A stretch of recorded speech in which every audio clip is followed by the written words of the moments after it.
ഈശോ മിശിഹായ്ക്ക് സ്തുതിയായിരിക്കട്ടെ. ഞാൻ മാണിപ്പറമ്പിലച്ചൻ.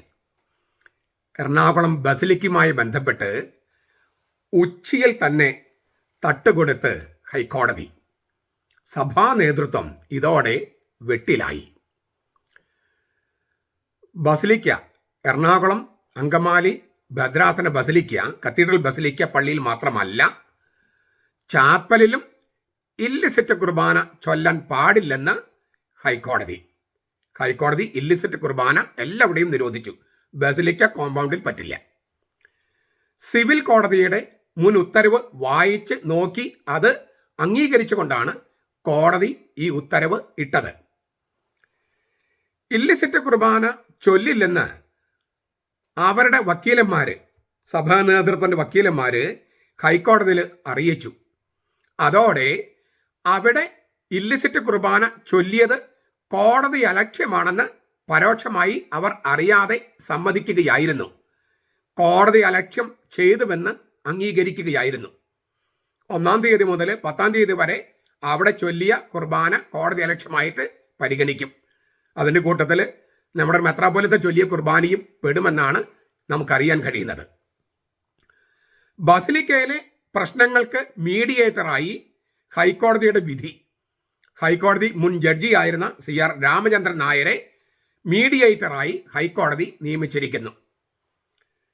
പന്തല് കെട്ടി കുർബാന ചൊല്ലി പട്ടം കൊടുത്ത കേസ് കോടതി അലക്ഷ്യമാണോ അല്ലയോ എന്ന കാര്യങ്ങളൊക്കെ വേറെ കേസായി പരിഗണിക്കും.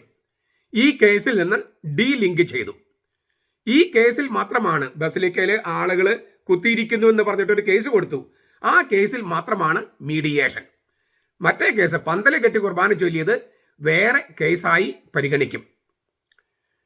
നമ്മൾ മേജർ ആർച്ച് ബിഷപ്പിനും വികാരി മെത്രാപ്പൊലീത്തയ്ക്കും സിനഡിനും കൊടുത്ത സകല രേഖകളും അവരൊന്ന് നോക്കുക പോലും ചെയ്തിട്ടുണ്ടായിരുന്നില്ല. ഇനിയെല്ലാം ഈ മീഡിയേറ്ററിന് മുമ്പാകെ വരും. നമ്മൾ കൊടുത്ത രേഖകൾ തുറന്ന് നോക്കാതിരുന്നവർ ഇനി തുറന്ന് നോക്കേണ്ടി വരും. അവർ വന്ന് ഈ മീഡിയേറ്ററായ ആളുടെ മുമ്പിൽ ഇരിക്കേണ്ട ഒരവസ്ഥ സംജാതമായിരിക്കുന്നു. അതും കോടതിയിൽ പോയി റിട്ട് പെറ്റീഷനായി പരാതി കൊടുത്ത ആളുകൾ തന്നെ ഈ മീഡിയേറ്ററിന് മുമ്പാകെ ചെന്നിരിക്കേണ്ട അവസ്ഥ. തീർന്നില്ല. ഏത് മീഡിയേഷനിലും മധ്യസ്ഥതയിലും 2 കക്ഷികളുമാണ് ചെലവ് വഹിക്കേണ്ടത്. ഇവിടെ അങ്ങനെയല്ല. മീഡിയേറ്ററുടെ ഇനീഷ്യൽ എക്സ്പെൻസ് 5 ലക്ഷം രൂപയും പിന്നീട് വരുന്ന ചെലവും ആരാണോ പെറ്റീഷൻ കൊടുത്തത്, ആരാണോ ഹൈക്കോടതി റിട്ട് പെറ്റീഷൻ കൊടുത്തത്, ആ എറണാകുളം കൂരിയ തന്നെ വഹിക്കണം.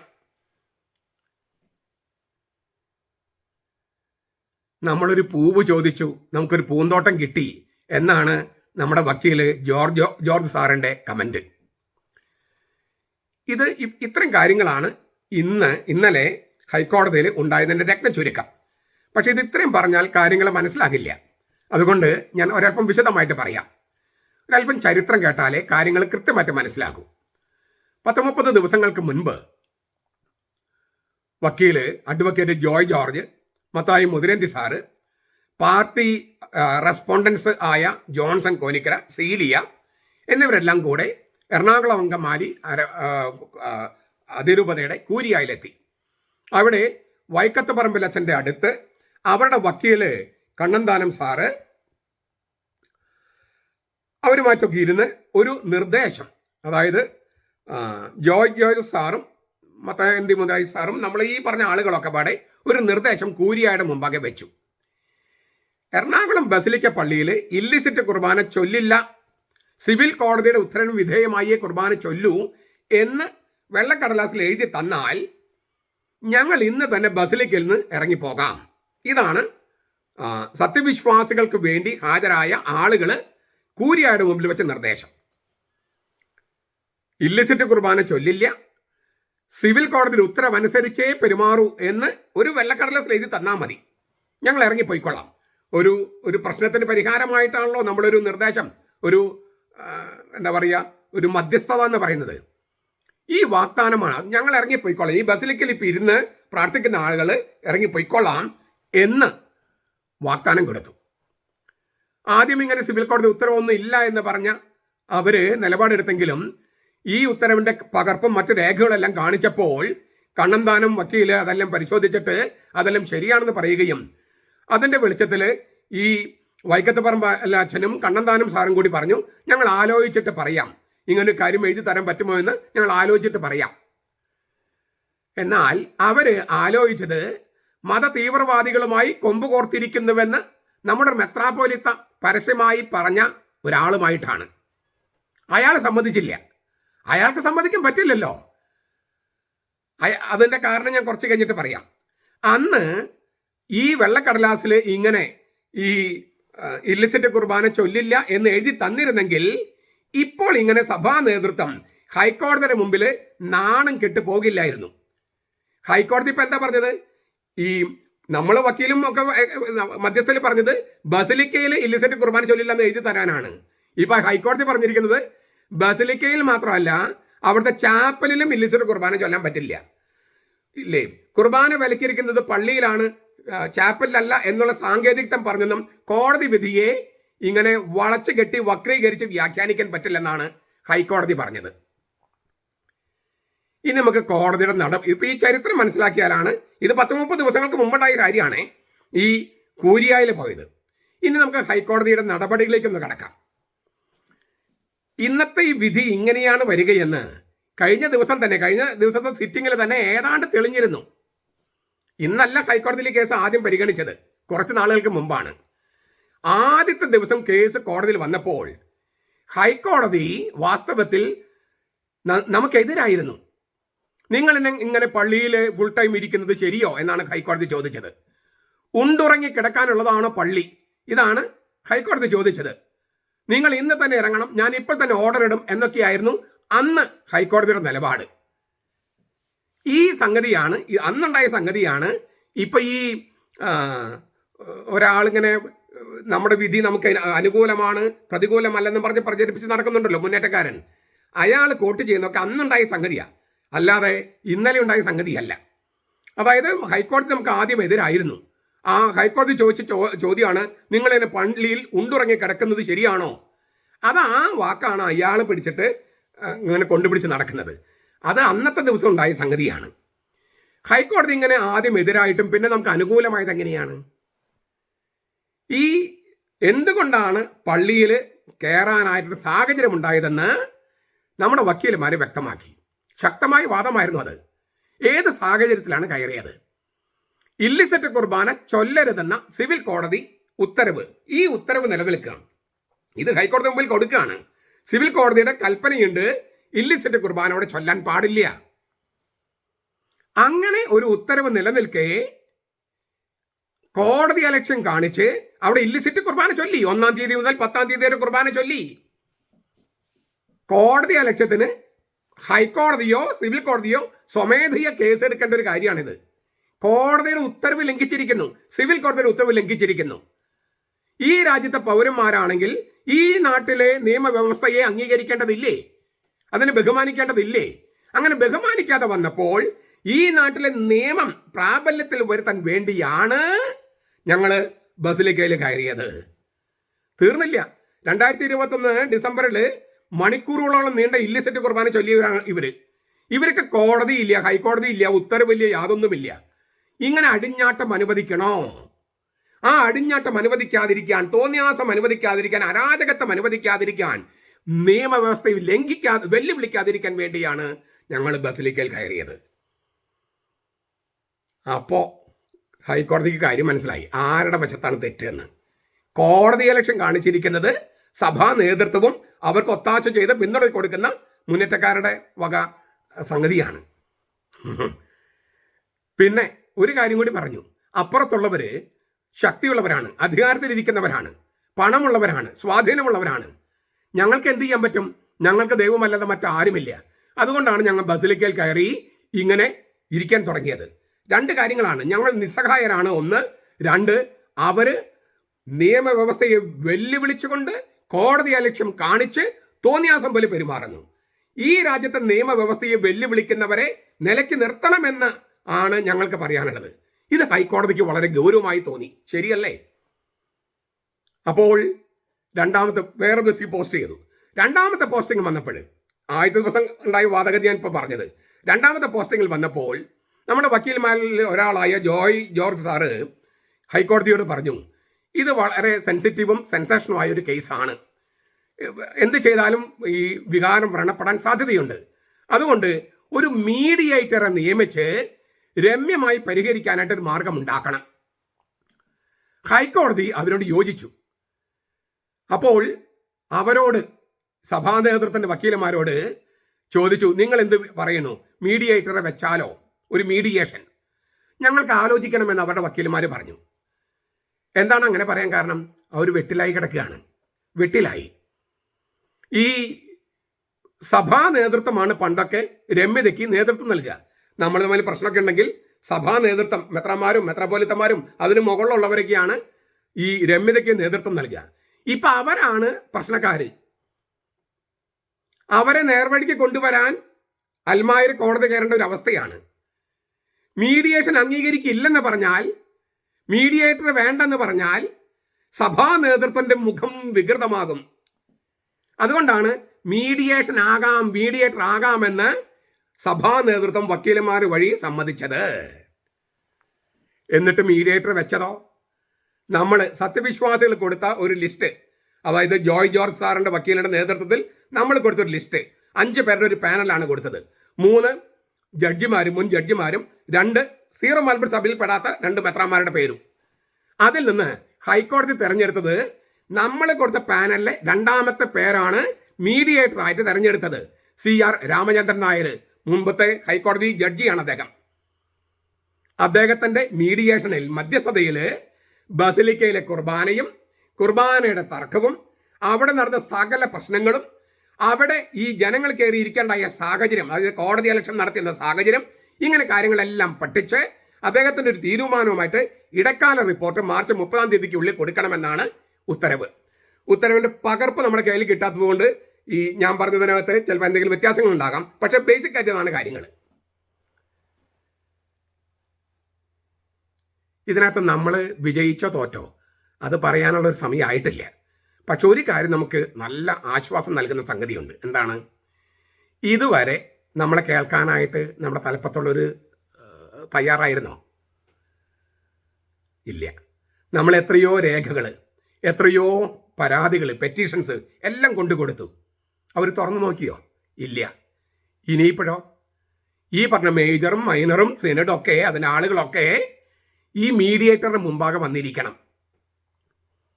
അവർ നേരിട്ട് വരൊന്നും വേണ്ട, അവരുടെ പ്രതിനിധികളോ വക്കീലന്മാരോ, അത് അവർ വരുന്നതിന് തുല്യമാണല്ലോ. എന്നിട്ട് വാദിയായും പ്രതിയായും സാക്ഷിയായും അവിടെ നിൽക്കണം. അവരുടെ സിംഹാസനത്തിൽ നിന്നും സഭ ഭരിക്കുന്ന സിംഹാസനം താഴെ വീണ് കിടക്കുന്നു. അവരുടെ ന്യായം വിധിക്കേണ്ട ന്യായാസനത്തിൽ നിന്നും വീണ് കിടക്കുന്നു. ഇപ്പൊ വാദിയായും പ്രതിയായും സാക്ഷിയായും അവരോ അവരുടെ പ്രതിനിധികളോ വക്കീലന്മാരോ ഈ മീഡിയേറ്ററിന് മുമ്പിൽ വന്നിരിക്കണം. വന്നിരിക്കുക മാത്രമല്ല, നമ്മൾ പറയുന്നവർ കേൾക്കണം, നമ്മൾ കൊടുത്ത രേഖകൾ പരിശോധിക്കണം, അവർ ആ രേഖകൾ തുറന്ന് വായിക്കേണ്ടി വരും. ഇതിൽ കൂടുതൽ എന്താണ് നമുക്ക് വേണ്ടത്? ഇതാണ് ഞാൻ പറഞ്ഞത്, സഭാ നേതൃത്വം വെട്ടിലായി. ഇത് വാസ്തവത്തിൽ മാർപ്പാപ്പയുടെ കൽപ്പന അനുസരിച്ച് ഏകീകൃത കുർബാന നടപ്പാക്കേണ്ടവരാണ് ഇപ്പോൾ ഒരു കോടതി, അവർ തന്നെ നമ്മളെ പുറത്തിറക്കി വിടാൻ, ബസിലിക്കൽ നമ്മളെ ഇറക്കി വിടാൻ വേണ്ടി കേസ് കൊടുത്ത് വെട്ടിലായിരിക്കുകയാണ്. ഞാൻ ആവർത്തിക്കുക, നമ്മൾ കൊടുത്ത സകല രേഖകളും ഇനി മീഡിയേറ്ററിന് മുമ്പാകെ വരും. ഇതുവരെ തുറന്നു നോക്കാതിരുന്നവര്, അതിന് ഗവനിക്കാതിരുന്നവര് ഗവനിക്കേണ്ടി വരും. ഇതാണ് സത്യം എന്നിരിക്കെ, ഞാൻ ഈ പറഞ്ഞതാണ് സത്യം. പക്ഷെ ആടിനെ പട്ടിയാക്കുകയും പട്ടിയെ പേപ്പട്ടിയാക്കുകയും ചെയ്യുന്നെന്ന് പറയുന്ന ഒരാളുണ്ട് നമ്മുടെ നാട്ടിൽ. അയാളുടെ വ്യാഖ്യാനം കേൾക്കണോ? ഇന്ന് എറണാകുളം ബസിലിക്കയിലെ ഉണ്ടുറങ്ങി സമരക്കാരോട് 4-ാം തീയതി വൈകുന്നേരത്തോടു കൂടി സ്ഥലം കാലിയാക്കി വീട്ടിൽ പോയി ഉറങ്ങിക്കൊള്ളണമെന്ന് ഹൈക്കോടതി പറഞ്ഞിരിക്കുന്നു. അങ്ങനെ ഉത്തരവിട്ടിരിക്കുന്നു. ഉണ്ടുറങ്ങി സമരക്കാര് ഹൈക്കോടതിയിൽ പഠിച്ച പണി 18 നടത്തി അവസാനം ഹൈക്കോടതി പറഞ്ഞു ഇറങ്ങിപ്പൊക്കോളണമെന്ന്. ഞാൻ അത് പറഞ്ഞു കഴിഞ്ഞു. ഇത് ആദ്യത്തെ സിറ്റിങ്ങിൽ ഹൈക്കോടതി ആദ്യം നമുക്ക് എതിരായിരുന്ന സമയത്തുണ്ടായ ചില പരാമർശങ്ങളാണ്. അത് ഹൈക്കോടതി മാറിയിട്ടാണ് പുതിയ തീരുമാനങ്ങളും ഉത്തരവുകളും വന്നിരിക്കുന്നത്. പക്ഷെ ഇയാൾ എന്ത് ചെയ്യാം? ഇയാളുടെ രീതി അതാണ്. ഇയാളുടെ രീതി അവിടുന്ന് ഇവിടുന്ന് കെട്ടി ഇങ്ങനെ മുറിച്ചിട്ട് ഒരെണ്ണം ഉണ്ടാക്കും. എന്തുകൊണ്ട് അങ്ങനെ ചെയ്തെന്ന് നമുക്ക് കാര്യം കുറച്ചുകൂടി കഴിഞ്ഞിട്ട് ഞാൻ പറയാം. അദ്ദേഹത്തിൻ്റെ വാക്കുകൾ ഞാൻ വീണ്ടും പറയാം. ഹൈക്കോടതി ആ വിഷയം ചർച്ച ചെയ്യാനും രമ്യമായി പരിഹരിക്കാനും ഒരു മീഡിയേറ്റർ നിയോഗിച്ചിട്ടുണ്ട്. മുൻ ഹൈക്കോടതി ജഡ്ജിയായ CR രാമചന്ദ്രൻ നായരാണ് മീഡിയേറ്റർ. മീഡിയേഷൻ തുടങ്ങുന്നതിന് മുമ്പ് അടിയന്തരമായി ഇവിടെ വിട്ടും പൊയ്ക്കൊള്ളണം എന്നാണ് ഹൈക്കോടതി പറഞ്ഞത്. നമ്മൾ ഒരു മാസം മുമ്പ് നമ്മൾ പൊയ്ക്കൊള്ളാന്ന് പറഞ്ഞതാണ്. ഹൈക്കോടതി വിധിയൊന്നും വേണ്ട, ഒരു വെള്ള പേപ്പറിൽ എഴുതി തന്നാൽ മതി പറഞ്ഞത് കൂരിയ. ഇന്ന് തന്നെ ഇറങ്ങണമെന്നാണ് ആദ്യം ഹൈക്കോടതി പറഞ്ഞത്. അത് അന്ന് പറഞ്ഞതാണ്, ഇന്നല്ല. കേസ് ആദ്യം വന്നന്ന്. അങ്ങനെ അപ്പോഴാണ് ഞാൻ പറഞ്ഞു കഴിഞ്ഞു എന്തുകൊണ്ട് നമ്മൾ അവിടെ കയറി എന്നുള്ള കാര്യം പറഞ്ഞപ്പോഴാണ്, കോടതി ഇലക്ഷൻ നടത്തിയതുകൊണ്ട് കയറിയെന്ന് പറഞ്ഞപ്പോഴാണ് ഹൈക്കോടതിക്ക് കാര്യം ഗൗരവം മനസ്സിലായത്. അവർ അവിടെ ഇരുന്ന് കരച്ചിലായിരുന്നു. ആര്? ഹൈക്കോടതി ഇന്ന് തന്നെ ഇറങ്ങണമെന്ന് പറഞ്ഞപ്പോൾ കരച്ചിലായിരുന്നു. ആര്? ബസിലിക്കക്കാരോ? അങ്ങനെ 2 ദിവസം കൂടി നീട്ടിക്കൊടുത്തതാണ്. 4-ാം തീയതി വൈകുന്നേരം ഇറങ്ങിപ്പോയിക്കൊള്ളണമെന്ന് ഹൈക്കോടതി പറഞ്ഞിരിക്കുന്നു. രാവിലെ 5 മണിക്ക് പള്ളി തുറക്കും, വൈകിട്ട് 8 മണിക്ക് പള്ളി അടയ്ക്കും. നമ്മുടെ വക്കീലന്മാർ തന്ത്രപൂർവ്വം പറഞ്ഞു കുർബാന ചൊല്ലില്ലെന്ന്. ഇത് അദ്ദേഹത്തിൻ്റെ വ്യാഖ്യാനമാണ്. ഞാൻ പറഞ്ഞു കഴിഞ്ഞു എന്തുകൊണ്ടാണ് അവരങ്ങനെ പറഞ്ഞത്. വാസ്തവത്തിൽ അവർ കോടതി അലക്ഷ്യം ചെയ്തു എന്ന് ഹൈക്കോടതി മുമ്പാകെ സമ്മതിക്കുകയായിരുന്നു. ഇനി അതിൻ്റെ കേസുകൾ വരും. ആ കേസ് എടുക്കുമ്പോൾ നമുക്കതിൻ്റെ വിശദാംശങ്ങൾ അറിയാം. ഈ മനുഷ്യന് ഇങ്ങനെ പറയാൻ പറ്റൂ. നുണയുടെ പിതാവാണ് അയാൾ. ഇന്നൊരു കാര്യം പറയും, നാളെ മറ്റൊന്ന് പറയും. എറണാകുളത്ത് ഒരു കാര്യം പറയും, മറ്റൊരു സ്ഥലത്ത് വേറൊരു കാര്യം പറയും. മലയാളത്തിലൊരു കാര്യം പറയും, ഇംഗ്ലീഷിൽ വേറെ നേർ വിപരീതം പറയും. കാരണം അയാളെ നിയന്ത്രിക്കുന്നത് വേറെ ഏതോ ശക്തികളാണ്. അത് നമ്മുടെ CBCIയുടെ മുമ്പത്തെ പ്രസിഡന്റ് പറഞ്ഞിട്ടുണ്ട്. അയാൾ വേറെ ഏതോ തീവ്രവാദ സംഘടനയുടെ ചട്ടുകമാണ്. അതിനാൽ ഇത് ഇയാൾ പറയുന്നത് നമ്മുടെ വക്കീലന്മാരുടെ തന്ത്രമാണെന്ന്. തന്ത്രമല്ല, ഇത് വക്കീലന്മാരെ വെട്ടിലായതാണ്. മീഡിയേഷന് മുമ്പിൽ വരുമ്പോൾ എന്ത് നിലപാട് നേതൃത്വം എടുക്കുകയും നമുക്കറിയില്ല. വലിയ പ്രത്യാശ നമുക്ക് വേണ്ട. മാർപ്പാപ്പി അനുസരിക്കാത്തവരും സൂയിയൂരി സഭയായതുകൊണ്ട് ഞങ്ങൾ തോന്നിവാസം ചെയ്യുമെന്ന് നിലപാടെടുത്തവരും സഭയെ നശിപ്പിക്കാൻ കച്ചക്കെട്ടി ഇറങ്ങിയവരെ ചേർത്ത് പിടിക്കുന്നവരുമാണ് നമ്മുടെ നേതൃത്വം. അതിനാൽ അവരിൽ നിന്ന് വലിയ നന്മയൊന്നും നമ്മൾ പ്രതീക്ഷിക്കേണ്ട. പക്ഷെ എന്തുകൊണ്ടാണ് ഇയാൾ ഇങ്ങനെ നുണ പറയണേ? എന്തിനാണ് ഈ വോയിസ് ഒക്കെ ഇട്ടിട്ട് ഹൈക്കോടതി വിധി വന്ന് അയാളുടെ പിൻഗാമികളെ, അയാളുടെ അനുയായികളെ ഒരുമിച്ച് നിർത്താൻ അയാൾ ഇത്ര തത്രപ്പെടുന്നത് എന്തുകൊണ്ടാണ്? ഏകീകൃത കുർബാന അയാൾക്ക് അംഗീകരിക്കാൻ പറ്റില്ല. ഏകീകൃത കുർബാന അംഗീകരിച്ചാൽ സീറോ മലബാർ സഭയിലെ ഐക്യത്തിന് ഒരു പ്രധാന ചുവടുവെപ്പ് വരും. അങ്ങനെ വന്നാൽ അയാൾ ആരുമായി കരാറുണ്ടാക്കിയോ അവർക്ക് കൊടുത്ത വാക്ക് പാലിക്കാൻ പറ്റാതെ വരും. ഈ സഭയിൽ ഭിന്നിപ്പുണ്ടാക്കാമെന്നും ശീഷ്മയുണ്ടാക്കാമെന്നും അയാൾ വാക്ക് കൊടുത്തിരിക്കുന്നത്. അയാളുടെ തീവ്രവാദ ബന്ധം വെളിപ്പെടുത്തിയത് ഉത്തരവാദിത്തപ്പെട്ട സ്ഥാനത്തിരിക്കുന്ന മെത്രാപ്പൊലീത്ത തന്നെയാണ്. അതും ഒരു അഭിമുഖത്തിലാണ്. അത് പരസ്യമായി വന്നു, പത്രത്തിൽ അച്ചടിച്ച് വന്നു, നാം എല്ലാം കണ്ടതാണ്. അപ്പോൾ ലോകം മുഴുവൻ ആരാധനയോടെ കാണുന്ന സീറോ മലബാർ സഭയെ, പൗരസ്ത്യ കൽദായ സുറിയാനി സഭയെ, ആ സഭയിൽ ശീഷ്മയുണ്ടാക്കി അതിന് വെട്ടിമുറിച്ച് കഷ്ണങ്ങളാക്കി കൊടുക്കാമെന്നാണ് അയാൾ തീവ്രവാദികൾക്ക് വാക്ക് കൊടുത്തിരിക്കുന്നത്. അതിൽ ഓരോ ദിവസം പരാജയം ഇങ്ങനെ സംഭവിച്ചുകൊണ്ടിരിക്കുക. ഈ സമവായം അതൊരു തെറ്റായ രീതിയാണെങ്കിൽ പോലും അതിലൂടെ ഒരു ഏകീകൃത കുർബാന ചൊല്ലിയപ്പോൾ തന്നെ ഇയാളുടെ പത്തി ഇങ്ങനെ ഒടുങ്ങി, അല്ലേ? പത്തി നശിച്ചു. എന്താ പറയുക, പത്തി താന്നു. എന്താ കാര്യം? ചത്താലും ഇത് അനുവദിക്കില്ലെന്ന് പറഞ്ഞോടത്ത് കുറച്ചെങ്കിലും അനുവദിക്കേണ്ടി വന്നു. ഇതെല്ലാം മറച്ചു വെക്കാനാണ് ഈ നുണ പിന്നെയും ഈ അന്തരീക്ഷത്തിലോട്ട് വിടുന്നത്. ഇത്രയൊക്കെ പറഞ്ഞു കഴിഞ്ഞിട്ട് കുറച്ച് അയാൾക്ക് തോന്നി, അയാളുടെ ആളുകളാരും പറഞ്ഞു കാണും, അയാൾ അബദ്ധം മനസ്സിലാക്കിയിട്ട് പതുക്കെ ഒന്ന്, ഞാൻ മുമ്പ് പറഞ്ഞതേ അതായത് എന്ന് പറഞ്ഞാൽ അതേ തുടങ്ങുന്ന വേറൊരു വോയിസ് ഉണ്ട്. അതായത് നമ്മൾ കൊടുത്ത പെറ്റീഷൻ എന്താണ്? ഒറ്റ കാര്യമേ ഉള്ളൂ, അവരെ ബസിലിക്കൽ നിറക്കണം. അവരെ എവിക്റ്റ് ചെയ്യാൻ വേണ്ടിയാണ് ഹൈക്കോടതിയിൽ നമ്മൾ പരാതി കൊടുത്തത്. മീഡിയേഷന്റെ പേരും പറഞ്ഞ് അവർ ഇറക്കി വിടാൻ ഹൈക്കോടതി ഉത്തരവിട്ടു. മുഴുവൻ കേസും കേൾക്കുന്നതിന് മുമ്പേ അവരെ ഇറക്കി വിട്ടിരിക്കുന്നു. അവർ ഇറക്കി വിട്ടാൽ പിന്നെ ഈ കേസിന് പ്രസക്തിയില്ല. പിന്നെ അടുത്തൊരു കാര്യം, അവർ ഇറക്കുകയായിരുന്നല്ലോ നമ്മുടെ ലക്ഷ്യം. അതിന് തടസ്സവാദം അവർ പറഞ്ഞുകൊണ്ടിരുന്നത് കുർബാന തർക്കമാണ്. അപ്പം നമ്മുടെ വക്കീലന്മാർ വളരെ അന്തസ്സായിട്ട് പറഞ്ഞു, അങ്ങനെയാണെങ്കിൽ തൽക്കാലത്തേക്ക് കുർബാന വേണ്ടെന്ന് വെക്കാം. ഓർഡർ കിട്ടിയാൽ അതിലെന്താണ് എഴുതിയിരിക്കുന്നതെന്നും കൃത്യമായി പറയാൻ പറ്റുള്ളൂ. ഏതായാലും അത് നമ്മുടെ വക്കീലന്മാരെടുത്ത തന്ത്രമാണെന്നാണ് എനിക്ക് തോന്നുന്നത്. വളരെ ബുദ്ധിപൂർവ്വം അവരെടുത്ത നിലപാടാണെന്നാണ് ഞാൻ മനസ്സിലാക്കുന്നത്. അയാളുടെ വാക്കുമാറിയത് കണ്ട. മുമ്പ് എല്ലാം അങ്ങനെയാണ് ഇങ്ങനെയെന്ന് പറഞ്ഞത് അയാൾക്ക് ആരും എതിർപ്പ് കൊടുത്തു കാണും, അയാളുടെ അനുയായികൾ. അപ്പോഴാണ് പുതിയൊരു വ്യാഖ്യാനവുമായിട്ട് അയാൾ വന്നിരിക്കുന്നത്. ഞാൻ പറഞ്ഞല്ലോ, ഞാനിതിന് ചരിത്രം പറഞ്ഞു കഴിഞ്ഞു. ആ ചരിത്രത്തിന് വിപരീതമായിട്ട് ഇയാൾ ഇങ്ങനെ പറയുന്നതിന് കാരണം അയാൾക്ക് ഇങ്ങനെ പെരുമാറാൻ പറ്റും. അയാൾ ചേർത്ത് പിടിക്കുന്നവരെ അയാൾ കെണിയിലാക്കും. അത് ചേർത്ത് പിടിക്കുന്നവർക്ക് മനസ്സിലാകാതെ പോകുന്നത് അവർ പരിശുദ്ധാത്മാവ് അന്ധമാക്കിയിരിക്കുന്നെന്ന് തന്നെയാണ് ഞാൻ വിചാരിക്കുന്നത്. അതായത് മാർപ്പാപ്പി അനുസരിക്കാതെ വന്നപ്പോൾ ആരാണോ ഇയാളെ ചേർത്ത് പിടിക്കുന്നത് അവരുടെ മനസ്സിനെ പരിശുദ്ധാത്മാവ് അന്ധമാക്കി കളഞ്ഞു. കാരണം പരിശുദ്ധാത്മാവിനെ ശ്രവിക്കാൻ പറ്റാത്ത ഒരാളെ, പരിശുദ്ധാത്മാവിനെ ശ്രവിക്കാൻ പറ്റാത്തവരെ കർത്താവ് ദൈവം ഹൃദയം കഠിനമാക്കെന്ന് പറയുന്നല്ലേ, അത് ഇതാണ്. അതായത് സ്ഥിരമായി ദൈവഹിതത്തിന് വിരുദ്ധമായി പെരുമാറിയാൽ പിന്നെ അവരുടെ ഹൃദയം കഠിനമാക്കും, മനസ്സ് അന്ധമാക്കും. ഇത് ദൈവത്തിന്റെ രീതിയാണ്.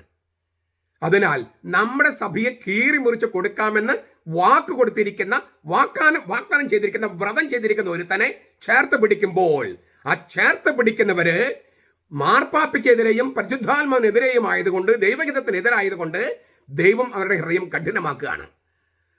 ഈജിപ്തിലെ ഫറോവയ്ക്ക് ഉണ്ടായതുപോലെ അവർക്ക് സംഭവിക്കുന്നത് വരെ അവർ തിരിച്ചറിയില്ല. കടലിൽ മുക്കിക്കളയുന്നത് വരെ അവർ തിരിച്ചറിയില്ല.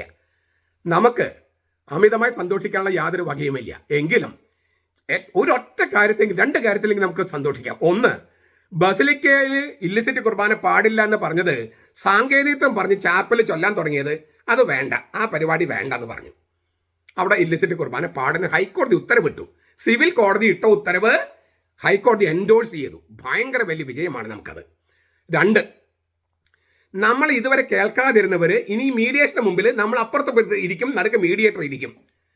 നമ്മളും അവരും, ഏത് മെത്രാസന സ്ഥാനങ്ങളിലും ന്യായാസനങ്ങളിലും ഇരുന്നവരും ഇപ്പൊ നമ്മളോടൊപ്പം സാക്ഷിയും പ്രതിക്കൂട്ടിലൊക്കെ സാക്ഷിക്കൂട്ടിലും വാദിക്കൂട്ടിലും പ്രതിക്കൂട്ടിലും നിൽക്കേണ്ടി വരും. അപ്പൊ അവരെങ്ങ് വലിച്ച് താഴോട്ട് ഇടാൻ നമുക്ക് കഴിഞ്ഞു. നമ്മളെ കേൾക്കാനും നമ്മുടെ രേഖകൾ പരിശോധിക്കാനും ചുരുങ്ങിയ പക്ഷം അത്രയെങ്കിലും നമ്മുടെ നിലപാട് എന്താണെന്ന് ഒരു പ്രാവശ്യമെങ്കിലും കേൾക്കാനുള്ള ഒരു സാധ്യത ഒരുക്കി. ഇതൊരു വിജയം തന്നെയല്ലേ? കർത്താവ് നമ്മുടെ കൂടെയുണ്ട്. നമുക്ക് പ്രത്യാശയോടെ മുന്നോട്ട് പോകാം. നമ്മുടെ കർത്താവ് യേശു മിശിഹായുടെ കൃപയും പിതാവായ ദൈവത്തിന്റെ സ്നേഹവും പരിശുദ്ധാത്മാവിന്റെ സഹവാസവും നാം എല്ലാവരോടും കൂടി ഉണ്ടായിരിക്കട്ടെ, ഇപ്പോഴും എപ്പോഴും എന്നേക്കും. ആമേൻ.